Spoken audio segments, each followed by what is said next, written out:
नमस्कार दोस्तों, स्वागत है आपका टेक्नो डिफेंस अपडेट पे। तो दोस्तों मैं आप सबके लिए दोबारा से क्यों वीडियो लेकर आ चुका हूं और आज हम इस वीडियो में जानेंगे कि क्या भारत के 5th जनरेशन के एमका में लेजर वेपन होगा और साथ में जानेंगे कि 2030 तक जो भारतीय वायुसेना है उनकी जो स्क्वाड्रन स्ट्रेंथ है वो कितनी होगी और साथ में कौन कौन से एयरक्राफ्ट उस समय तक भारतीय वायुसेना में शामिल हो चुके होंगे। और साथ में जानेंगे दोस्तों कि जब भारत के पास लाइट यूटिलिटी हेलीकॉप्टर मौजूद है तो फिर हम क्यों रशिया से का 226 हेलीकॉप्टर को खरीदने की बात कर रहे हैं। और साथ में दोस्तों फाइटर जेट के जो एक्सपोर्ट वेरिएंट होते हैं और इसके बाद जो डोमेस्टिक यानी कि पर्सनल लेवल पर इस्तेमाल करने के लिए जो वेरिएंट होते हैं उनके बीच में क्या क्या डिफरेंस होते हैं। और साथ में दोस्तों बात करेंगे पीओके के बारे में कि क्या भारत इसको वापस ले सकता है या लेना चाहिए। पूरी डिटेल से हम इस वीडियो में जानेंगे। तो चलिए दोस्तों अपनी वीडियो को शुरू कर लेते हैं। तो दोस्तों सबसे पहला यहाँ पर क्वेश्चन आ जाता है, वो है रूपा कुमारी जी की तरफ से, जो कहती है MK1 में लेजर वेपन होगा। तो देखिए दोस्तों डीआरडीओ यहाँ पर पूरी कोशिश कर रही है कि जो हमारा एमका है जो कि 5.5 जनरेशन का एयरक्राफ्ट होगा और साथ में उसमें कुछ 6th जनरेशन की खूबियां भी होगी। तो 6th जनरेशन की खूबियों में से जो डायरेक्ट एनर्जी वेपन सिस्टम है वो एक मेन खूबी यहाँ पर होने वाली है। तो दोस्तों डीआरडीओ के मुताबिक वे पूरी कोशिश करेंगे कि यहाँ पर एमका में डायरेक्ट एनर्जी वेपन को प्रोवाइड कराया जाए, क्योंकि दोस्तों जो एयरक्राफ्ट होते हैं वे जिस मिसाइल को कैरी करते हैं मिसाइलें वे गिनती की होती है, जबकि डायरेक्ट एनर्जी वेपन्स को आप काफ़ी ज़्यादा यहाँ पर इस्तेमाल कर सकते हैं। तो दोस्तों यहाँ पर डीआरडीओ लगभग 15 से 20 किलोमीटर तक की रेंज वाला जो डायरेक्ट एनर्जी वेपन सिस्टम है उसे एमका के अंदर इंटीग्रेट करना चाहती है। और साथ में दोस्तों जो डीआरडीओ है वो दुर्गा 2 का एक लैंड नेवल और साथ में एक एयर वेरिएंट तैयार कर रही है, जो कि यहाँ पर हो सकता है कि जनरल इलेक्ट्रिक्स के F414 इंजन शायद उस वेपन को यहाँ पर जितनी पावर सप्लाई चाहिए वो ना दे सके, लेकिन भारत खुद का इंजन भी यहाँ पर तैयार करेगा जो कि 110 किलो न्यूटन थ्रस्ट वाला होगा, जो कि डायरेक्ट एनर्जी वेपन को यहाँ पर पावर सप्लाई कर सकता है। और आने वाले समय में जैसे ही डायरेक्ट एनर्जी वेपन सिस्टम है इनकी टेक्नोलॉजी को इतना ज़्यादा एडवांस किया जाएगा कि ये जो डायरेक्ट एनर्जी लेजर बीम है उसे ज़्यादा से ज़्यादा जनरेट कर सके, वो भी कम थ्रस्ट में, और जो पूरा सिस्टम होगा वो भी काफ़ी ज़्यादा यहाँ पर आने वाले समय में आपको छोटा देखने को मिलेगा। और ये जो डायरेक्ट एनर्जी वेपन सिस्टम होगा तो सोर्सेस के मुताबिक डीआरडीओ इसे port based direct energy weapon system बनाएगी और शायद डीआरडीओ इसे 2026 तक रेडी कर सकती है, क्योंकि दोस्तों डीआरडीओ का प्लान यही है। और डीआरडीओ के काफ़ी सारे programme direct energy weapon system को लेकर यहाँ पर चल रहे हैं।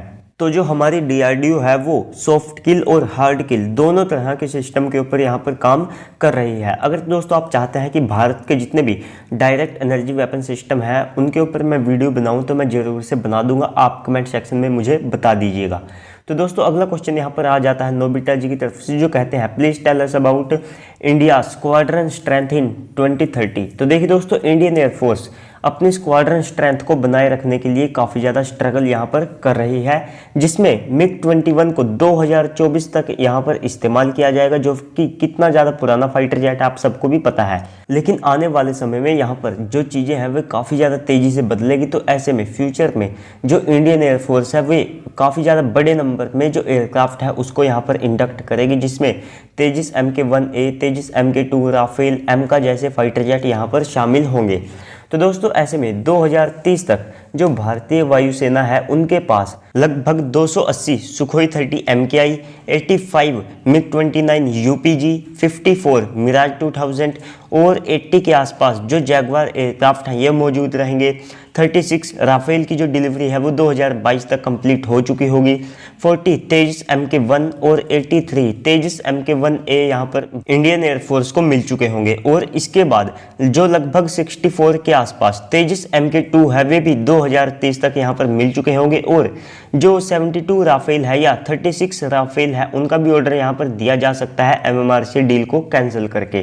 तो दोस्तों ऐसे में अगर आप इन सब एयरक्राफ्ट को मिलाते हैं तो ये लगभग जो है 42 स्क्वाड्रन स्ट्रेंथ को बनाते हैं। लेकिन इनमें से कुछ एयरक्राफ्ट जो है वे क्रैश भी होंगे, जिसमें ज़्यादातर जो जैगवार एयरक्राफ्ट हैं और जो रशियन एयरक्राफ्ट हैं वे क्रैश हो सकते हैं। तो इस सब को देखते हुए भारतीय वायुसेना के पास 2030 में लगभग 40 स्क्वाड्रन स्ट्रेंथ यहाँ पर मौजूद होंगी। तो दोस्तों ऐसे में जो रिलायबिलिटी है वो दूसरे एयरक्राफ्ट की काफ़ी ज़्यादा अच्छी है, लेकिन जो जैगवार और साथ में जो मिखोयान के एयरक्राफ्ट है इनकी थोड़ी सी यहाँ पर आप कह सकते हैं कि वीक है।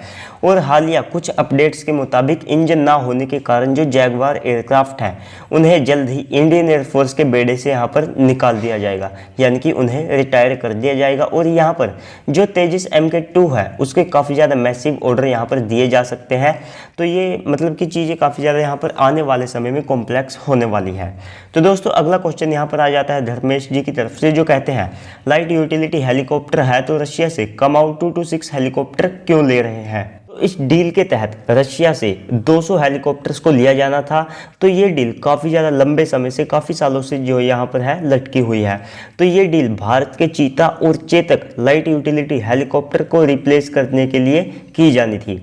तो एक वीक पहले न्यूज़ निकलकर सामने आई थी कि भारत रशिया से कुछ कमाऊ के 226 हेलीकॉप्टर्स को यहाँ पर ले सकता है, जिनकी कॉस्ट लगभग $6 मिलियन होगी पर यूनिट के हिसाब से। तो दोस्तों अगर कुछ हेलीकॉप्टर्स को यहाँ पर जो है फ्लाई कंडीशंस में लिया जाता है तो ये गलत नहीं होगा, क्योंकि हमारी जो आवश्यकता है वो काफ़ी ज़्यादा है, हमारी रिक्वायरमेंट काफ़ी ज़्यादा बड़ी है। और ये जो हेलीकॉप्टर है ये डबल इंजन हेलीकॉप्टर है, तो इस मामले में ये LUH से थोड़ा सा बेटर है, क्योंकि इसमें जो सेफ्टी है और साथ में रिलायबिलिटी है वो LUH से ज़्यादा मिलती है। और साथ में ये काफ़ी अच्छे पेलोड को यहाँ पर कैरी कर सकता है, क्योंकि डबल इंजन हेलीकॉप्टर ये है। और जो हमारा LUH हेलीकॉप्टर है वो हाई एल्टीट्यूड में उसकी जो परफॉर्मेंस है उसमें कुछ इशू यहाँ पर सामने आई है, जिनको सोल्व किया जा सकता है। अगर पूरी डील रूस को दे दी जाती है तो ये काफ़ी ज़्यादा गलत होगी। और साथ में जो हमारा जो Ka-226 हेलीकॉप्टर है उसके लिए हमें लगभग 2 गुना यहाँ पर पे करना पड़ेगा। और LUH ऐसा नहीं है कि वो इंडियन एयरफोर्स की जो रिक्वायरमेंट है उसको पूरा नहीं करता है। हाँ ये है कि जो Ka-226 हेलीकॉप्टर है वे थोड़े से इससे बेटर है, उसमें वही इशू सामने आए हैं जो डेवलपमेंट फेज में किसी भी वेपन के लिए यहाँ पर सामने आते हैं। तो बाकी सब यहाँ पर लॉबिंग का चक्कर है कि जो रशियन हेलीकॉप्टर है उनको यहाँ पर कंसीडर किया जा सकता है। तो अगले क्वेश्चन में यहाँ पर आलोक जी पूछते हैं फाइटर जेट के एक्सपोर्ट और डोमेस्टिक वर्जन में क्या क्या डिफरेंस होते हैं। तो देखिए दोस्तों, जब भी कोई वेपन या एयरक्राफ्ट यहाँ पर तैयार किया जाता है तो जो उसे एक्सपोर्ट के लिए भी रेडी किया जाता है। तो जब उसे एक्सपोर्ट के लिए रेडी करते हैं तो उसे थोड़ा सा यहाँ पर डाउनग्रेडेड कर देते हैं डोमेस्टिक लेवल के एयरक्राफ्ट से। तो जो एक्सपोर्ट वेरिएंट होते हैं उनकी जो कीमत है वो डोमेस्टिक लेवल एयरक्राफ्ट से कम ज़्यादा यहाँ पर हो सकती है। ये जरूरी नहीं है कि जो आप इस्तेमाल कर रहे हैं उसकी कीमत कम हो। आप देखिए HAL ने जो एक्सपोर्ट के लिए तेजस को रखा है उसकी कीमत यहाँ पर कम हो सकती है, जबकि डोमेस्टिक लेवल के जो तेजस है उनकी कीमत यहाँ पर ज़्यादा रखी गई है। और इसका एक और ये कारण भी है, जो डोमेस्टिक लेवल के एयरक्राफ्ट होते हैं वे फुल स्केल्ड होते हैं, जबकि जो एक्सपोर्ट के लिए जो तैयार किए जाते हैं वे थोड़े से डाउनग्रेडेड होते हैं। तो उनमें से कुछ चीज़ों को यहाँ पर सेक्रीफाइस कर दिया जाता है, तो इससे भी उनकी जो कॉस्ट है वो यहाँ पर कम हो जाती है। लेकिन कई बार जो है डोमेस्टिक लेवल के एयरक्राफ्ट की कीमत कम होती है। तो दोस्तों फाइटर जेट में जो वेपन्स है जैसे कि मिसाइल लगी है तो उनकी जो रेंज है उसे यहाँ पर थोड़ा सा कम कर दिया जाता है। वैसे भी जो आज की तारीख में एयर टू एयर मिसाइलें हैं उनकी काफ़ी ज़्यादा वेरिएंट यहाँ पर तैयार किए जाते हैं, तो जिसकी रेंज थोड़ी सी कम होती है उसे एक्सपोर्ट वेरिएंट के लिए यहाँ पर तैयार कर दिया जाता है। और साथ में डोमेस्टिक लेवल के लिए वही फुल स्केल्ड मिसाइल का इस्तेमाल किया जाता है। तो इसके बाद फाइटर जेट में जो एवियोनिक्स और रडार लगे हैं उन्हें भी कई बार थोड़ा सा डाउनग्रेडेड कर दिया जाता है, लेकिन ज़्यादातर जो एयरक्राफ्ट के एवियोनिक्स और रडार होते हैं उनके साथ छेड़छाड़ नहीं की जाती है।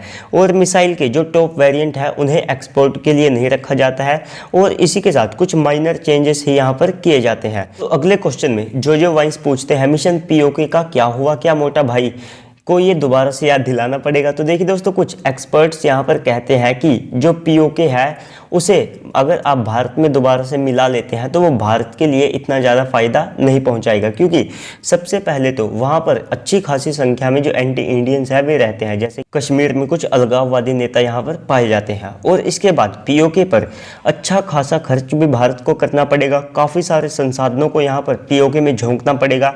और इसके बाद जो हमारे सैनिक हैं उनको भी शहादत देनी पड़ेगी। तो उनकी बात भी ठीक है, वे जिस नज़रिए से देखते हैं, लेकिन भारत ने ये बिल्कुल नहीं कहा है कि इस सब के चलते हम पीओके को और साथ में अक्साई चीन को चीन के पास छोड़ देंगे। तो देखिए दोस्तों, जो पीओके है वहाँ पर चीन की अच्छी खासी इन्वेस्टमेंट है, सिपेक वहीं से जाता है और इसके अलावा चीन ने वहाँ पर एक गाँव भी बसा लिया है और चीन वहाँ पर अपने जो ट्रूप्स है उनको भी तैनात करने की कोशिश पूरी कर रहा है।